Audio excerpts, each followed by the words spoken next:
आज हम बात करने वाले हैं कि सॉलिड्स में जो है एनर्जी बैंड किस तरह से बनता है। देखिए, अगर आज का ये जो टॉपिक है इसे अगर आप पूरी तरह से समझ जाते हैं तो ही आप आगे चल के ये समझ पाएंगे कि जो कंडक्टर होता है वो क्यों करंट को जो है फ्लो होने देता है, जबकि जो इंसुलेटर होता है वो करंट को जो है क्यों नहीं फ्लो होने देता है, और जबकि जो सेमीकंडक्टर होता है वो कंडक्टर और इंसुलेटर के बीच में क्यों होता है। मतलब कि जो सेमीकंडक्टर होता है ये करंट को जो है थोड़ा बहुत ही फ्लो क्यों होने देता है। तो चलिए इसे समझने के लिए सबसे पहले मान लेते हैं कि जो है यहां पर एक आइसोलेटेड एटम है। ये जो एटम आपको दिख रहा है ये एक आइसोलेटेड एटम है। तो इसमें जो इलेक्ट्रॉन्स होंगे उनका जो है कुछ ना कुछ एक डिस्क्रीट वैल्यू होता है जिसे कि जो है हम एनर्जी लेवल कहते हैं, और एनर्जी लेवल को हम रिप्रेजेंट करते हैं 1s 2s, फिर यहां पर होता है 2p, और फिर यहां पर 3s, फिर यहां पर 3p, इस तरह से आगे ये चलता रहता है। तो हम जो है इस तरह से जो है एनर्जी लेवल को रिप्रेजेंट करते हैं। यहां पर ये जो 1s एनर्जी लेवल है जिसे कि हम 1s ऑर्बिटल भी कहते हैं, इसमें जो मैक्सिमम है 2 इलेक्ट्रॉन रह सकता है। 2s ऑर्बिटल में भी जो है मैक्सिमम 2 इलेक्ट्रॉन रह सकता है, और 2p में जो है मैक्सिमम 6 इलेक्ट्रॉन रह सकता है, जबकि 3s में जो है 2 रह सकता है, और 3p में जो है ये 6 रह सकता है। और यहां पर जब लोवेस्ट एनर्जी लेवल जो है पूरी तरह से फुल हो जाता है तो उसके बाद ही जो है हम उसके ऊपर जो एनर्जी लेवल होता है उसमें इलेक्ट्रॉन को भरते हैं। मतलब कि जब ये 1s फुल हो जाएगा तो हम इलेक्ट्रॉन को जो है 2s में भरेंगे, जब 2s फुल हो जाएगा तो हम 2p में भरेंगे। तो इस तरह से ये आगे प्रोसेस चलता रहता है। तो अभी मान लेते हैं कि यहां पर जो है ये एक आइसोलेटेड एटम है। ये जो आपको एटम दिख रहा है ये एक आइसोलेटेड एटम है, और इसका जो इलेक्ट्रॉनिक कॉन्फ़िगरेशन है वो हमने मान लिया कि वो है यहां पर 1s2 2s2, फिर यहां पर हमने मान लिया कि यह है 2p6, और आगे के जो ऑर्बिटल हैं जो एनर्जी लेवल है वो यहां पर खाली है, हमने मान लिया। सो यहां पर ये सारे जो है ये खाली हैं। तो अगर आप देखिए यहां पर जो है ये जो 3 ऑर्बिटल हैं ये यहां तक ये फुल है, और इसके बाद का ये जो ऑर्बिटल है ये यहां पर खाली है। तो यहां पर ये जो एनर्जी लेवल होता है उसे यहां पर हम ग्राफिकली जो है रिप्रेजेंट करने वाले हैं, मतलब कि हम लाइन से यहां पर रिप्रेजेंट करेंगे।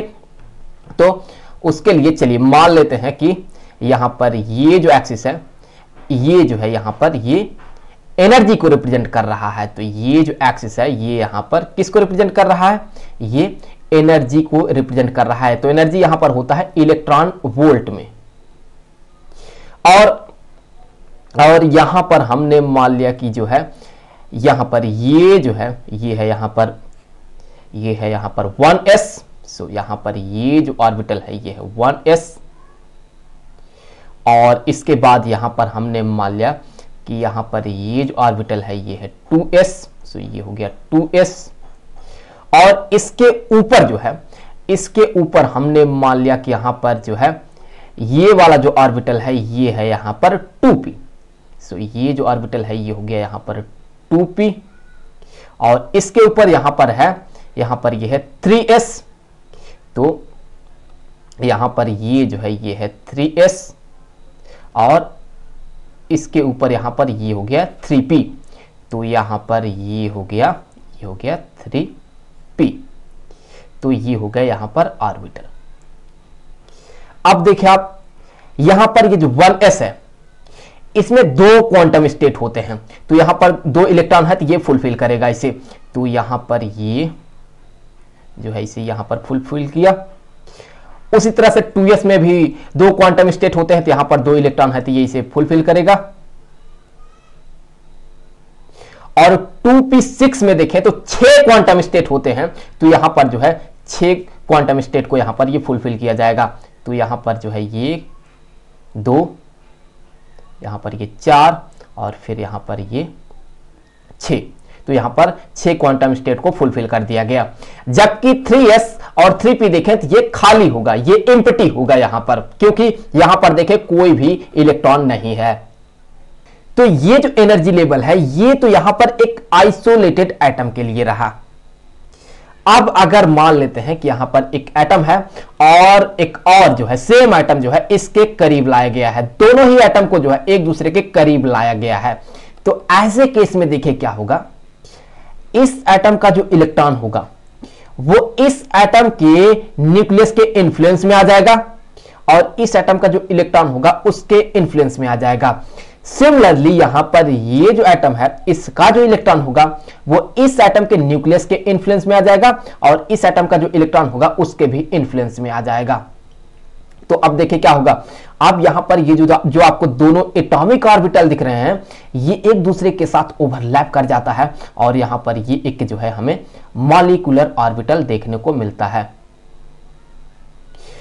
तो जब ये ओवरलैप करता है और यहां पर एक मॉलिक्यूलर ऑर्बिटल बनता है तो वैसे ही ये जो ऑर्बिटल है ये भी जो है एक दूसरे के साथ ओवरलैप करता है और यहां पर ये जो एनर्जी लेवल होता है ये स्प्लिट कर जाता है। जैसे जैसे इसे करीब लाया जाता है तो सबसे पहले ये ओवरलैप करता है, ये स्प्लिट होता है, फिर ये स्प्लिट होता है और फिर ये स्प्लिट होता है। इस तरह से ये प्रोसेस चलता रहता है। तो अभी यहां पर ये जो एनर्जी लेवल है ये यहां पर स्प्लिट हो रहा है, तो उसे यहां पर हम प्लॉट करेंगे कि यहां पर दो एटम है, दोनों ही एक दूसरे के यहां पर करीब आ गए हैं। तो अभी यहां पर जो है ये एक यहां पर हमें 1s ऑर्बिटल मिल जाएगा क्योंकि यहां पर दो एटम है, एक ये और यहां पर ये दूसरा। उसी तरह से यहां पर ये जो 2s होगा 2s ऑर्बिटल भी यहां पर अब 2 हो जाएगा और 2p भी जो है यहां पर ये 2 होगा।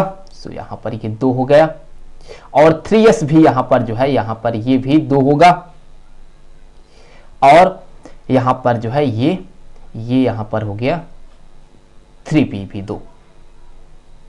अगर आप जो है इसके करीब यहां पर जो है एक और एटम ला देते हैं, सो अगर यहां से जो है एक और एटम जो है यहां पर ला देते हैं तो अब कितने हो गए, अब 3 एटम हो गया। तो ऐसे केस में आपको यहां पर मिलेगा कि अब यहां पर 3 लाइंस दिखेंगे आपको। यहां पर जो है आपको एक और यहां पर लाइन देखने को मिल जाएगा कुछ ऐसे। तो यहां पर ये 3 लाइंस बन जाएंगे। तो एटम्स बढ़ते जाएंगे जैसे जैसे, वैसे वैसे यहां पर जो है जो लाइंस है वो भी यहां पर बढ़ते दिखेंगे आपको। सो लाइन अब यहां पर 3 हो गया क्योंकि यहां पर जो है कुल 3 एटम हो गया। तो अब अगर आप सोचे कि कोई जो है यहां पर सॉलिड क्रिस्टल है तो फिर उसमें जो नंबर ऑफ एटम होंगे वो तो ह्यूज होंगे। तो चलिए मान लेते हैं कि ये एक सॉलिड क्रिस्टल है और इसमें जो नंबर ऑफ एटम है ये है कैपिटल N। तो ऐसे केस में यहां पर ये जो 1s ऑर्बिटल है यहां पर हमें कितना लाइन दिखेगा, यहां पर हमें कैपिटल N लाइन दिखेगा।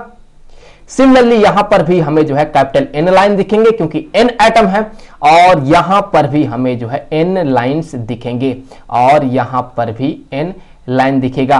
और ये जो लाइन होते हैं ये इतने क्लोज होते हैं कि यहां पर जो है हमें एक कंटीन्यूअस एनर्जी बैंड मिलता है। तो यहां पर हमें एक कंटीन्यूअस एनर्जी बैंड मिलता है। तो इसे चलिए यहां पर प्लॉट करते हैं। कब, जब एक सॉलिड क्रिस्टल होगा तो वहां पर हमें एनर्जी बैंड मिलता है। तो यहां पर ये जो है ये यहां पर ये जो है 1s यहां पर ये पूरी तरह से जो है कुछ ऐसे ये भरा हुआ है। इसमें जो इलेक्ट्रॉन है इस बैंड में वो यहां पर पूरी तरह से भरे हुए हैं, इसमें इलेक्ट्रॉन पूरा है। उसी तरह से ये जो एनर्जी बैंड होगा ये भी पूरी तरह से भरा होगा क्योंकि इसमें भी 2 इलेक्ट्रॉन है, मैक्सिमम 2 इलेक्ट्रॉन रह सकते हैं। तो ये भी यहां पर अवेलेबल है, तो ये भी भरा हुआ है। सिमिलरली यहां पर ये जो 2p है इस बैंड में जो है कुल 6 इलेक्ट्रॉन रह सकते हैं, तो ये भी यहां पर पूरी तरह से भरा हुआ है। इसके ऊपर का यहां पर ये वाला जो बैंड होगा और यहां पर ये वाला जो बैंड होगा ये यहां पर देखें ये खाली है, इसमें इलेक्ट्रॉन नहीं है। तो अब देखिए यहां पर जो है एक यहां पर देखिए एनर्जी का एक डिस्क्रीट वैल्यू नहीं है बल्कि एनर्जी का यहां पर एक रेंज हमें दिख रहा है। सो यहां पर एनर्जी का जो है ये एक रेंज हमें मिलता है जिसे कि हम एनर्जी बैंड कहते हैं। तो यहां पर देखिए तो ये जो तीन ऑर्बिटल आपको दिख रहे हैं यहां से लेकर के यहां तक अभी आपको ये जो दिख रहा है ये पूरी तरह से ये भरे हुए हैं, जबकि यहां पर ये जो आपको 2 बैंड दिख रहा है ये खाली है। तो अब यहां पर आपको जो है कुल 3 बैंड्स दिख रहे हैं जो कि पूरी तरह से भरे हुए हैं। तो ये जो 3 भरे हुए बैंड्स हैं, इनमें सबसे ज्यादा एनर्जी किस बैंड का होगा? ऑब्वियसली इस 2p वाले बैंड का होगा। तो हम इस बैंड को जो है कहते हैं, ये है वैलेंस बैंड। सो इस बैंड को जो है हम वैलेंस बैंड कहते हैं। इसे हम नॉर्मली जो है EV से रिप्रेजेंट करते हैं। वैलेंस बैंड में केवल वैलेंस इलेक्ट्रॉन होता है। इनका जो है करंट को फ्लो करने में कोई भी योगदान नहीं होता है, क्योंकि ये इलेक्ट्रॉन फ्री नहीं होते हैं, ये सिर्फ बॉन्ड बनाते हैं। तो ये हो गया वैलेंस बैंड। अब इस वैलेंस बैंड के ऊपर देखें, यहां पर आपको जो है 2 खाली बैंड दिख रहे हैं। एक तो ये है 3p और दूसरा यहां पर ये है 3s। ऑब्वियसली इसके ऊपर भी बैंड होगा, यहां पर भी बैंड होगा। फिलहाल तो यहां पर ये जो आपको जो खाली बैंड दिख रहे हैं, इनमें सबसे मिनिमम एनर्जी किस बैंड का है? तो यहां पर ये 3s बैंड का होगा सबसे मिनिमम एनर्जी। तो अगर हम जो है इस इलेक्ट्रॉन को, जो यहां पर इलेक्ट्रॉन होगा इस बैंड में, इन्हें एक्स्ट्रा एनर्जी देते हैं, तो ये इलेक्ट्रॉन जो है यहां पर ये इस बैंड में चला जाता है और ये फ्री बन जाता है ये इलेक्ट्रॉन, और ये करंट को फ्लो करने में योगदान देता है। तो इसीलिए हम यहां पर ये जो सबसे मिनिमम एनर्जी वाला रिक्त बैंड है, जो खाली वाला बैंड है 3s, इसे हम कंडक्शन बैंड कहते हैं। तो यहां पर ये जो बैंड है, इसे हम कहते हैं कि ये है कंडक्शन बैंड। सो ये वाला जो बैंड है, ये है कंडक्शन बैंड। इसे जो है हम EC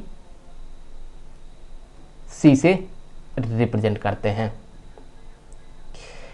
यहां पर कंडक्शन बैंड और ये जो वैलेंस बैंड है, इनके बीच में ये जो एनर्जी का गैप है, जिसमें कि इलेक्ट्रॉन्स नहीं होते हैं, ये जो एनर्जी गैप है, इसे जो है हम फॉरबिडन एनर्जी गैप कहते हैं। सो ये जो गैप है, ये होता है फॉरबिडन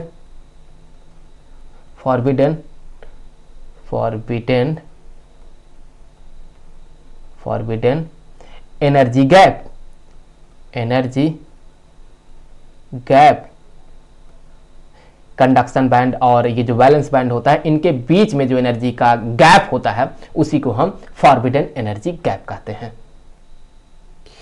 तो अगले वीडियो में जो है हम इस बैंड थ्योरी के ही बेसिस पे जो है, जो कंडक्टर होता है, जो इंसुलेटर होता है और जो सेमीकंडक्टर होता है, उनके बीच में डिफरेंस क्या होता है, उस पर हम चर्चा करेंगे।